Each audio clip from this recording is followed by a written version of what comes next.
Today we are going to unwrap the bender. I don't think we've ever filmed this before, and I thought it would be kind of interesting to see the procedure of how we undo it.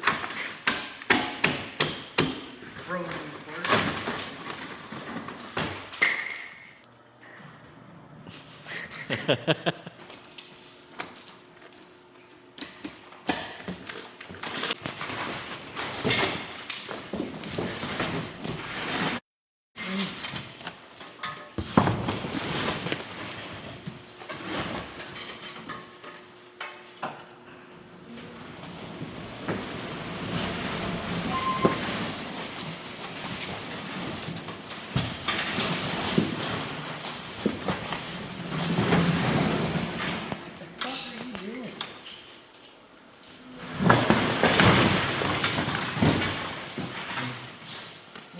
Time with the new A-frame.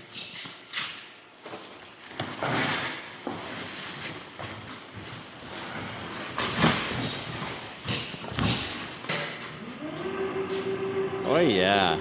Oh yeah.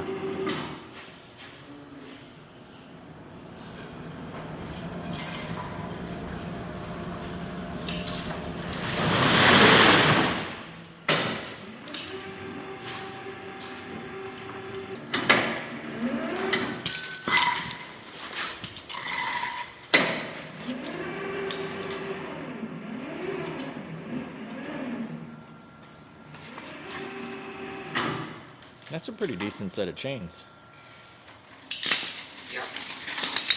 Especially for the price. I know, I was just thinking that, especially for $50.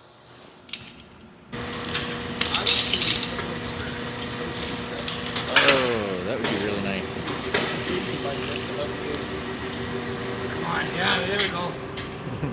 Let's see if I can do it with a bolt.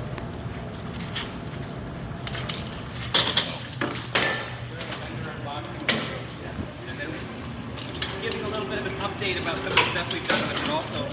I had to go get my hand shoes.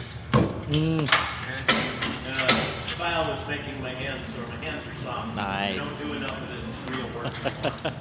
Dun, dun, dun, dun, dun, dun, dun.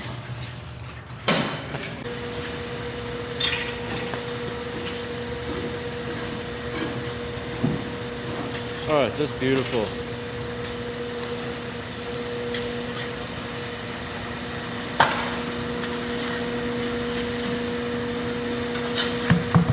That's such a good technique. Yeah, it saves your back. Yeah, yeah. That's why I like levers. Okay, well that thing's quiet for a second. So, since the last time this was on video, we've done a couple updates with it. We were having a bit of a problem with the old covering method.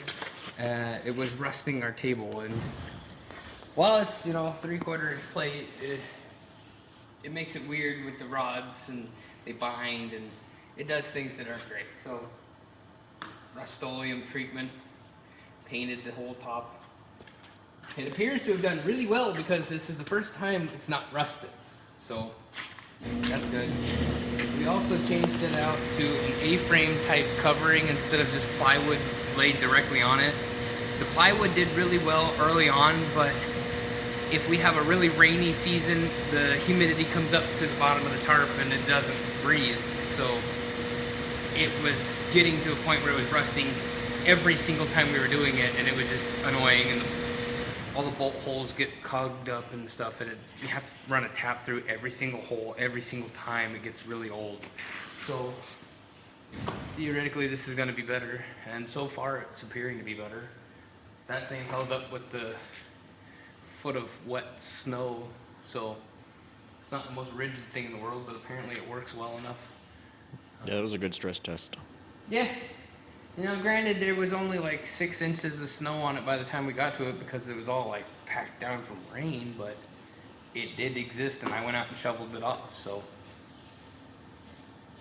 previously, the method of using the crane to take the thing off was a lot smoother and quicker and easier because there was no A-frame. I might see about making some way to attach this thing and kind of clamp it to the table so that's not a fight. Another big thing is actually not like being really impatient and waiting for the rubber to not be a rock. So I mean, it's like 5 below or something out there right now, and you know, that's like 50-year-old rubber. It's pretty hard.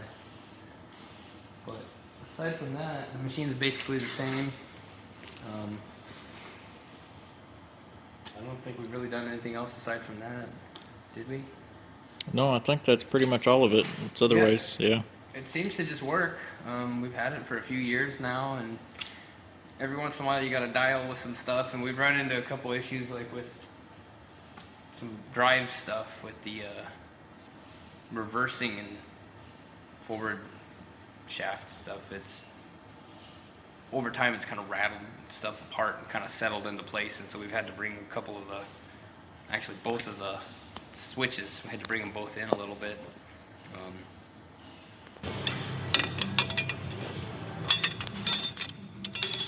really wish I could get a good load sequence. That's what's really cool about editing.